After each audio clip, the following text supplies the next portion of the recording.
দিনী বোনদেরকে বলে দিই, অনলাইনে যেহেতু যাবে, আল্লাহর ওয়াস্তে আমাদের ফোনে কোনো ফোন দিবেন না, আল্লাহর ওয়াস্তে আমাদের ফোনে আমাদের হোয়াটসঅ্যাপে কোনো মেসেজ পাঠাবেন না। আর এমন এমন মিষ্টি ভাষার মেসেজ দেখলে মনে হয় যে মানে সব অসহায় মেয়ের দায়িত্ব নেওয়ার জন্য আমরাই আছি। আর সবার একটাই সমস্যা, আমার স্বামী ভালো না, আমার স্বামী ভালো। তার ধারণা যে তার স্বামী ভালো না, বাকিদের সবার স্বামী ভালো। নবী সাল্লাল্লাহু আলাইহি ওয়াসাল্লামের সামনে যখন কোনো মেয়ে এভাবে র্যান্ডমলি স্বামীর নামে অপবাদ দিত, মিথ্যাচার করত বা অভিযোগ আরোপ করত, আল্লাহ নবী সাল্লাল্লাহু আলাইহি ওয়াসাল্লাম রাগ হতেন। সে আপনার ভরণ পোষণ দেয়, আপনাকে খাওয়ায়, আপনাকে পড়ায়, আপনার সিকিউরিটি দেয়, আপনার সম্মান রক্ষা করে, সারাটা জীবন আপনার জন্য একদম তেজপাতা বানায় ফেলে দিল। এখন বলছেন স্বামী ভালো না। মেয়েদের দিনদার মেয়েদের মধ্যে যে পরিমাণ স্বামীর প্রতি অশ্রদ্ধা, অসম্মান আর কটুবাক্য, সম্মানহানি, গায়রতের খেলাফ কাজ করার যা দৃষ্টান্ত আমাদের সামনে আছে, আর বেদিনদের ব্যাপারে বলার তো আমার ভাষাই নাই। মনে করবেন না যে কেউ মাদ্রাসায় পড়লেই একদম দুধে দেওয়া তুলসী পাতা হয়ে যায়, না, ভুল ধারণা আপনার, কখনো নয়। আমরা নিজেরা নিজেদের চরিত্র পবিত্র রাখবো, ইনশাল্লাহ আল্লাহর কাছে পবিত্র মেয়ে চেয়ে নিব। একটা মেয়ে যে স্বামীর সম্মান বোঝে না, সে কিসের স্ত্রী? একটা মেয়ে যে স্বামীর সম্মান বোঝে না, সে কিসের স্ত্রী? আবার একটা স্বামী যে তার স্ত্রীর সম্মান বোঝে না, সে কিসের স্বামী?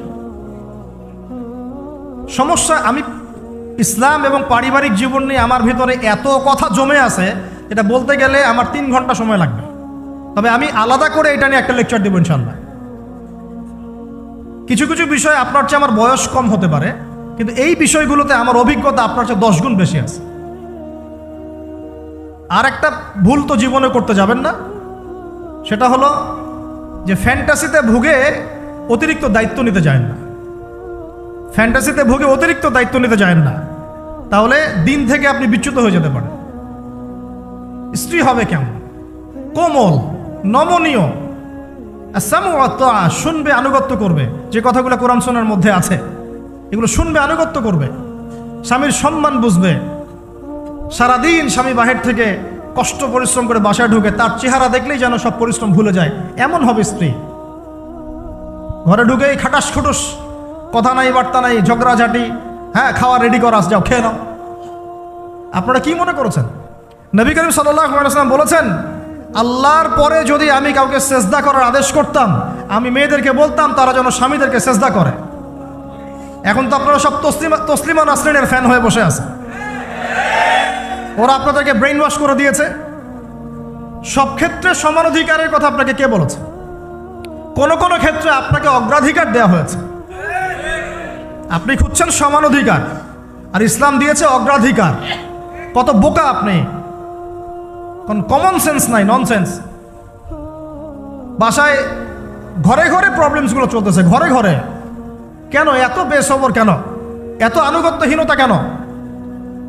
কথা শুনতে হবে, মানতে হবে, বিশ্বাস করতে হবে। সম্পর্ক শুধু ভালোবাসার বলে টিকে থাকে না, সম্পর্ক টিকে থাকে একে অপরের বিশ্বাসের ফলে, একে অপরের শ্রদ্ধাবোধের উপরে, একে অপরের সম্মান বোধশক্তির উপরে।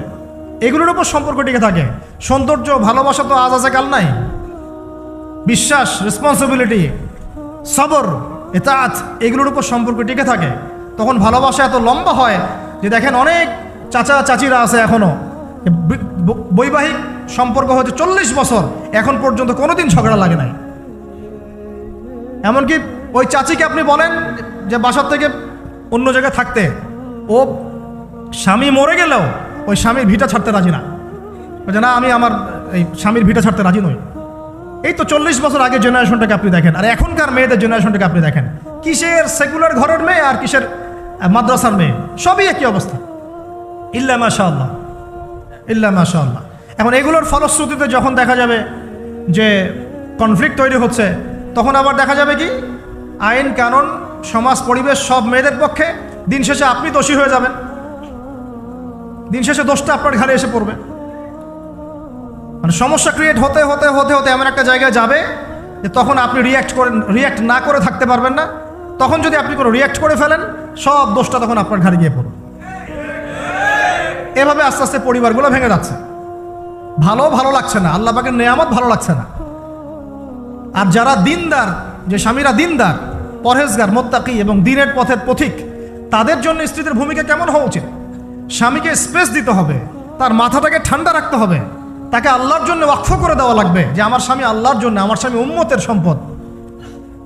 তার যেন কোনো পেরেশানি না হয়, তাকে যেন এক গ্লাস পানিও ঢেলে খেতে না হয়, সে ওই টাইমটা যেন আল্লাহর দিকে দিতে পারে। এতে আমিও জান্নাতে যাব, সেও জান্নাতে যাবে ইনশাআল্লাহ। পরিবারগুলো এইভাবে হচ্ছে না। কিছু কিছু বিষয় আমি নিজেও খুব ফেড আপ। আবার অনেক সময় আমরা যারা আছে, আমরা আবার স্ত্রীদের উপর অনেক বেশি কঠোর হয়ে যাই। এত বেশি কঠোরতা দিয়েও আসলে পরিবারকে শক্ত করা যাবে না। নরম হতে হবে, সবর করতে হবে, ধৈর্য ধরতে হবে। তবে সব কিছুর একটা সীমা আছে। ওই সীমা অতিক্রম করে গেলে তখন কি আর করার? তখন আসহাবুল কাহাফ হয়ে যেতে হবে। আসহাবুল কাহাফ, নিজের কবরের ফিকির নিজে করি, নিজের পথ নিজে বুঝি, কিছু করার নাই তো।